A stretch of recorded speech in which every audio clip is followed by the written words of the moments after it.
Want to make a podcast? Spotify's got a platform that lets you make one super easily, then distribute it everywhere and even earn money, all in one place for free. It's called Spotify for Podcasters, and here's how it works.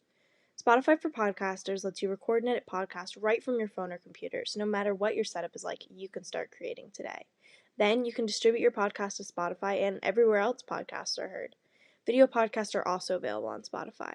With Spotify for Podcasters, you can even earn money in a variety of ways, including ads and podcast subscriptions. And best of all, it's totally free with no catch. Spotify for Podcasters has made our podcasting process so much easier and even has options like Q&As and polls so we can engage with listeners. I highly recommend you give it a try. Download the Spotify for Podcasters app or go to www.spotify.com/podcasters to get started. The following contains descriptions of physical violence, sexual violence, and graphic descriptions of autopsies.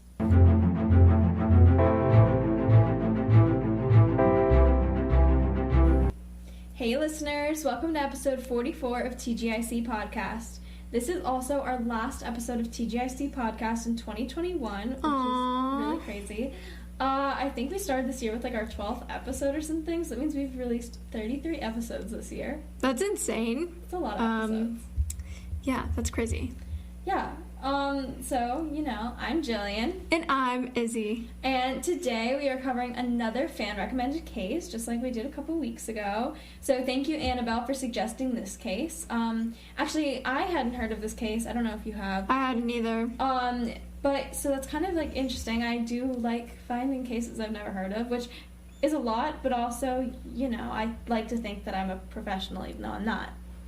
Let's hope no one considers themselves to be a professional in true crime. Actually, I want to rephrase Yeah, that. if you do, then you have something wrong. But, it's fun to find things we haven't heard of, and I think it's fun for you listeners also just to bring awareness to the case, especially since it's potentially been forgotten by some people, so. Yeah. And so, actually, this brings some awareness to myself, because this makes me... do you know what the word is for when you're, like, American-centric? There's a word for it, and I can't think of it. I can't think of it either. Okay. Well, nationalist? Yes, but kind of... It's like, patriotic. No, it's more like it's something centric, I think. I don't know. We're a little American-centric, because we never heard this, but this is actually one of the most infamous murders in Australia history. Which we had no idea of.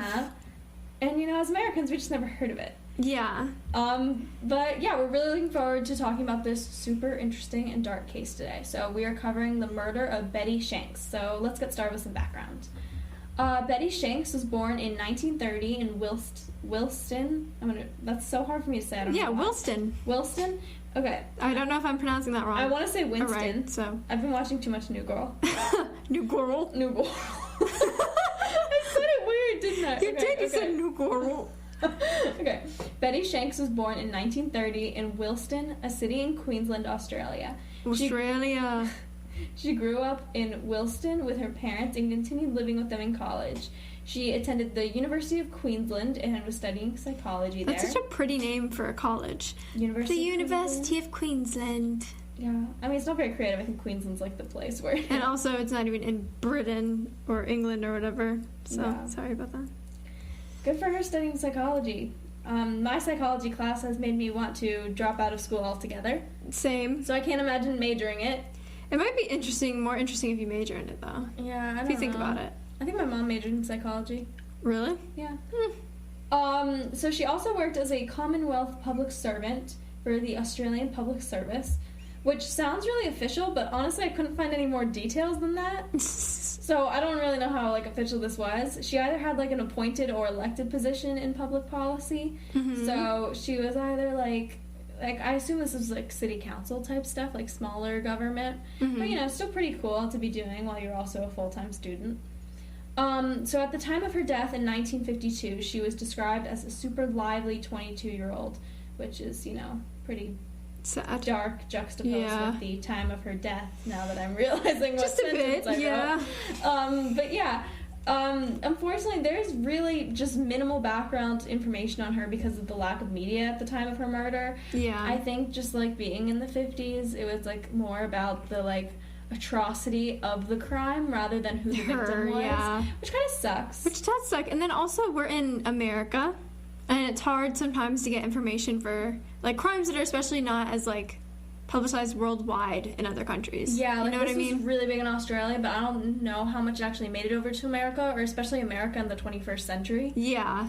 So we just have very limited information about this, but we're doing our best because one of our fans recommended it, and it is a super interesting case. Exactly. Okay, so I'm going to get into the timeline a little bit. So September 19th of 1952, earlier on in the night, approximately about 8 to 9:30 p.m., Betty and 2 other students were traveling home, and their professor, Edward Milliken, actually drove them part of the way, but Betty was dropped off at the tram station, Stop 19 in Windsor, to be exact. Their professor drove them part of the way home? Which is weird. That, like, comes off as weird to me. Does that, like... It does come off as weird. And then also, like, why would he only drive them part of the way? Well, I think she was trying to get to her train. I think that's why he drove them part of the way. Yeah, and you just had to, to, like... It's weird to be... Like, aren't there rules about that? I think maybe not in the 1950s, but there definitely are rules now. Yeah, that's kind of Probably because of cases like this. Anyways, she then boarded the tram car 434 that was bound for Grange. So at about 9:32, Betty exited the train at Grange Tram Terminus on Days Road. And this was actually the last time she was ever seen, and she was supposedly seen walking towards Thomas Street, but, like, at this point, there's no CCTV footage. Like, pre-9/11... Oh my god, why am I talking about... I was literally thinking this was in America for a second. But anyways, like, of course, it was the 1950s. There wasn't... Everything is on CCTV nowadays. Were you about to say something about, like, 9/11? Yeah, because it changed security in, the United States. I don't know about other places, but I don't know why. Yeah, I think there was just not the technology there is now, and so I assume that there was some sort of witness that came forward and said they saw her. Exactly. But at the same time, not to be rude, but you saw a picture of her. She looks like every other lady from the 1950s, like every other 20-year-old. She does. She doesn't have very, like, specific features that would really make her stand out in a crowd. And, I mean, of course, there was nothing that this person, at least in the reports we could get, that was like, she was wearing a yellow dress with polka dots, and that's how I knew it was her. You know what I mean? And plus, people could have saw a picture of her later and been like, oh, yeah, I think reconstructive memory. Yeah, exactly. Exactly. And so that's why I'm like, I question this, but then I also start to question, did she actually get on this train? How do we know she got on the train? How do we There's know no records. She wasn't left at tram stop 19 after she was dropped off. Like, exactly. You know what I mean? The last time she was with people she knew was, like, way earlier on in the night. Yeah. So about 9:38 to 9:53 was the approximated time for her murder, and that was shortly after she supposedly got off of the train. So in these 15 minutes, Betty was brutally attacked and killed and then left in the backyard of a random house on Carberry Street. So I assume that my point was stupid because clearly she made it back to her neighborhood. Hey, but you never know cases like this. So. This all happened in her neighborhood. Yeah. But 7 people in the neighborhood, including someone that actually lived in this specific house, reported hearing screams around 9:40 p.m., which gives you a good idea about, like, when everything was happening. No one went outside? That's so strange. Yeah, exactly. What the heck? People were screaming, no one called cops. Like, what? Actually, someone did look outside, and this was a neighbor, and his name was Alex Stewart, and he was an off-duty police officer, but he just looked outside. And, obviously, he couldn't see anything from his window, but the view of his backyard, and his backyard was also blocked. So it's just like, I don't know. So he peeked out, and you just couldn't see. He peeked out, he couldn't see anything. He was like, it's fine. I mean, how many times have you heard a scream or something and been like, oh, it's fine? Like, I feel like if you think about that, that's kind of scary. Like, the other day, my mom and I were driving home from a restaurant, and we saw, like, a bag on the side of the road. It was, like, a black trash bag, and it looked, like, really weird. Oh, my God, did you really? No, I literally, and I was like, Mom, we might need to call that in. And she was like, what are you talking about? It's nothing. But now I'm nervous that it was something, and I just left it, and I feel so bad. Non-emergency numbers for that. I know. No, that, like, I swear I'll hear stuff all the time. The amount of times I have to debate whether or not something's, like, a gunshot or firework. Exactly. Every New Year's, every 4th of July, it's like a game. It's gunshot or firework. That's America for you. I don't know if this is true. That's Atlanta for you. That's Atlanta for you. Yeah. But I don't know if this is true in Australia. But anyways, at around 5:35 a.m., the same officer, Alex Stewart, discovered her body the following morning when he went outside to get the newspaper. But, like, why is this guy so involved? No, I was, like, real sketched out by this. I was, like, they're trying to play him off as a good Samaritan in the sources I was reading, but I was like, why is he so fucking involved? And also, like, wasn't she found in someone's, like, was it backyard or front yard? It was someone else's backyard. Okay, so, like, he would have been looking for it, is a thing. So how the fuck did he find it when he went to go get his newspaper in the morning in his front yard, unless there was some sort of, like, alley type situation bullshit. where there's something wrong. His front yard faced someone else's backyard? Like, it's weird, right? Yeah. And no one questions this. They're just like, yeah, good for him. Thank you. Something about that was wrong. Sit right with me, yeah. So Betty was actually found dead, and she was in terrible condition. So several of her teeth were found meters away from where she was, meaning that she'd been hit really hard for her teeth to fly out of her mouth. Yeah, jeez. Her face and legs had black boot imprints as if she'd been, like, kicked or stepped on, and her forehead had a strange dotted pattern on it. Which is creepy, because, like, where does a dotted pattern come from? I mean, that could also be a boot print, but I guess if it doesn't match the other ones, then, like, that's just weird. Yeah. And also, she was not actually sexually assaulted, but her underwear had been removed and her bra straps were pulled down. So maybe the killer was stalked by something, and that's why he wasn't able, or they weren't able to, like... It was probably he. But, whatever, they weren't able to complete what they were trying to do, right? Like, that's maybe they what were it always interrupted. makes me think, right? Yeah, because, like... It's weird for murderers to, like, take off from... Like, they clearly had intent. Yeah.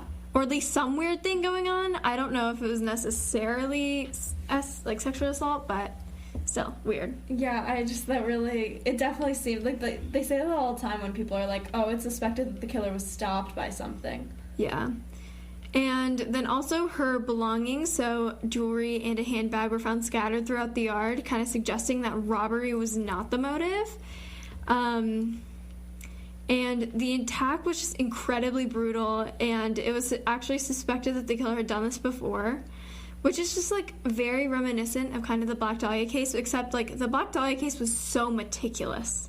It was. But both of these, something about them both, like, come off so similar to me. Like young woman, like, brutally attacked and, like, left in, like, a field, basically. Not a field, but, like, a... Undressed. Yeah, like, something... Obviously, the Black Dahlia case was a lot more brutal and stuff, but something about them seems so similar to me. I mean, obviously, we don't have this whole, like, surgical type situation going on in this case. Yeah. But, like, I don't know why, but, like, I almost picture them to look the same. Yeah. It's kind of creeping me out. It is kind of creepy, and they took place pretty close together. Yeah, I think Black Dahlia was at the 40s, this is the 50s. Yeah. Fairly close. Okay. This is just such a weird, like, murder so far. It is really weird. Like, it's not robbery, and it was really brutal, which is, like... Usually, passion. It's, like, passion, right? But, like, how many people do you think did she know somebody that was, like, this capable of doing this? You know what I mean? Like, yeah. This has so much, like... kind of like I knew what I was doing, but like also like she knew the person. Yeah, like it seemed very personal. Like this person knew what they were doing. It seemed like it could have potentially been like maybe potentially planned. I mean, think about it. It was in her neighborhood. Maybe they had been stalking her or something. Yeah. Also, like they must have had to know her routine, or were just waiting for like the perfect someone victim. to come. Yeah. Because like think about when she got on the train. Her like. You would have had to know when her class would have ended, what train she would have gotten on, when she would have gotten off the train, where she would have been going after the train, or she was just like someone like just saw her walking by and found her to be the good victim. You know what I mean? Exactly. So all just really weird. Let's get into some theories. So the first theory is the doctor theory. Ooh. So during the early investigation of the murder, there was a local doctor named Donald Carter who was actually suspected for committing the crime, and there's this kind of these two side-by-side things that make people, like, suspect him. So the first thing is he committed suicide in the days following the murder. Ooh, okay. Which people found to be suspicious, but it could just be a strange coincidence. But I think people started to pair it together when both of the news stories were in the news at the exact same time. Oh, so they were like, ooh, this guy, this girl.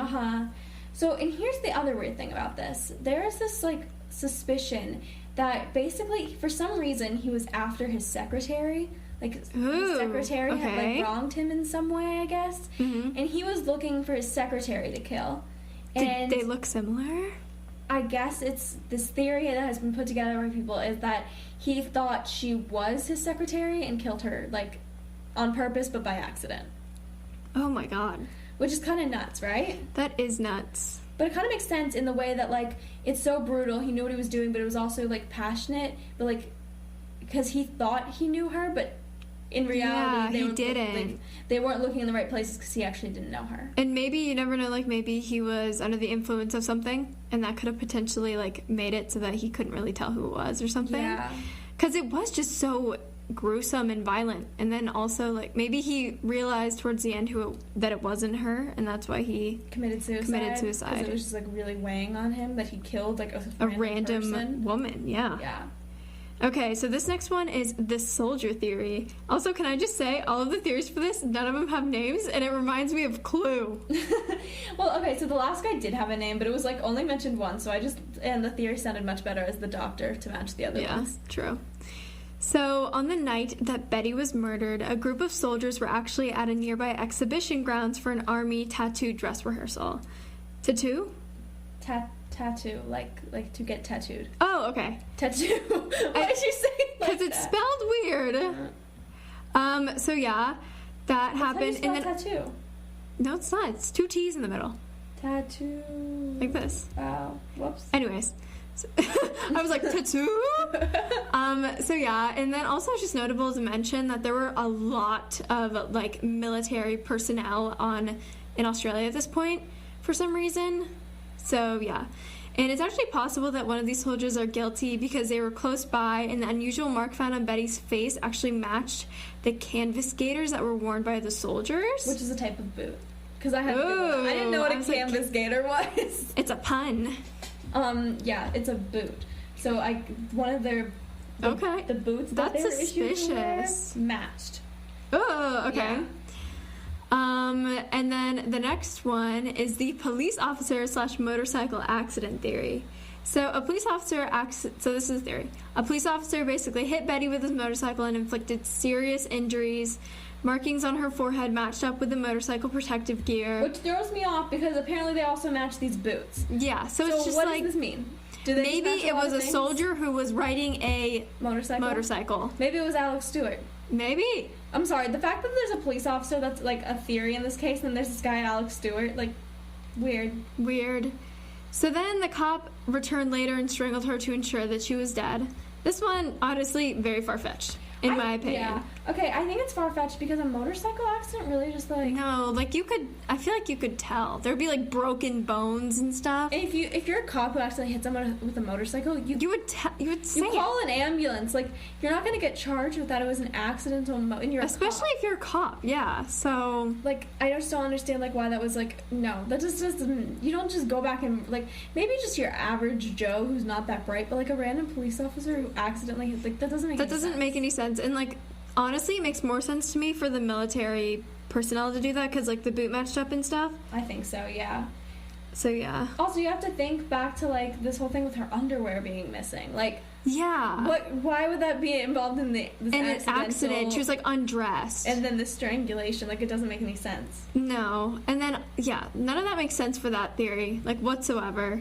The soldier kind of makes sense for the underwear. Yeah. The doctor, not so much. Exactly, yeah. Okay, so our final theory. This is kind of like Clue, actually. Now I feel like it was the doctor with the rope in the kitchen. Yeah, exactly. Okay, so the handyman. A few months before she was murdered, Betty actually interacted with this handyman who was renovating her parents' house, which was, also her house because she lived with her parents. This man reportedly really wanted to go out with her, even though he was married. Ew. And apparently she said no. That's, like, what I've heard. He was, like, tried really hard to, like, ask her out and, like, try to go out with her, and she was just like, no, thank you. Mm-hmm. And he was married. And this was already just, like, suspicious, because people know that, creepos who are married and hit on younger women are creeps. And then get denied could also be murderers. Exactly, because some people are crazy. It's not a fact. It's like a loosey-goosey fact. It's a loosey-goosey correlation. It's correlation, not causation. Yes. Okay, so this is just suspicious. People kind of tuck it in the back of their mind. But then, years later, his daughter comes forward and shares this really weird story, which, like, kind of creeps me out and totally makes me think he's guilty. Ooh, okay. So, she said that one night her dad was, like, driving her and her brother somewhere when he just, like, decides to stop at the Wilston State School. I'm not really sure what that is. A school in her neighborhood, I guess. Yeah. In Betty's neighborhood, yeah. And he, like, leaves them in the car alone for a really long time. Like, car was running or whatever. The kids were just sitting in there. but he, like, leaves them in this parking lot at night and then goes somewhere, and he just comes back, like, a while later, drenched in blood. Immediately no. No. And then drives them home. No. There has to be something else. There's no way he just brought his kids, parked his car there, killed her, and then came back and left the body there. Like, that's just, like, no. Well, also, how he would have had to transport the body then, because it wasn't, like, I don't think he could have been close. I don't really know. No, we don't know the relation, but no. Maybe he, like, slaughtered a sheep or some shit. Slaughtered a sheep? They're in Australia, in, like, a city. I don't Killed know. a big, like, tarantula? There could have been, like, a sheep in the woods. I don't know why sheep was my first instinct. Yeah, because of Spanish. Oh, yeah. Okay, in Spanish, we're talking about cloning. And so I've been thinking a lot about la oveja, which is... La oveja! Which is the sheep. And specifically, what is her name? Dolly the sheep. Dolly the sheep. The only animal that's ever been cloned. Actually, Nice. I don't even think she's the only one at this point. I think she... Successfully cloned, I think. I think she, like, lived for a little bit.